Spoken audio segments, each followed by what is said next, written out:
করে শহীদ হয়ে এই ইসলামের পতাকা আজ সারা বিশ্বের বুকে তারা প্রতিষ্ঠা করে রেখে গেছেন। সেই ইতিহাস, সেই কাহিনী, সেই ঘটনা যদি আমরা একটু ডিপলি মনের মধ্যে ভাবি তাহলে আমরা বুঝতে পারবো আজ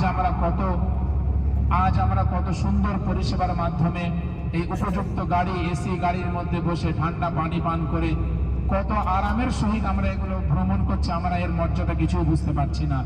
সেই সময় প্রখর রৌদ্রে এই মরুভূমির বুকে এখন এখানে গাছগাছালি, ঘর বাড়ি সব দেখতে পাচ্ছি। আজ থেকে 1400 বছর, 1450 বছর আগে তখন এগুলো কিছুই ছিল না।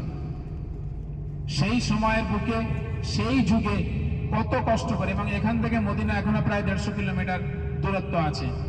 এত দূর থেকে তারা ছুটে এসে, তারা তাদের সৈন্যবাহিনী নিয়ে এসে এখানে এসে সৈন্যপক্ষ, শত্রুপক্ষ, কুফারে মুশরিকদেরকে প্রতিহত করা এবং তাদেরকে আটকানো, তাদেরকে মদিনায় প্রবেশ করতে না দেওয়া, তাদেরকে যুদ্ধে পরাজিত করা, এটা অনেক একটা ইতিহাসের সাক্ষী হয়েছে। মসজিদে আলী সামনে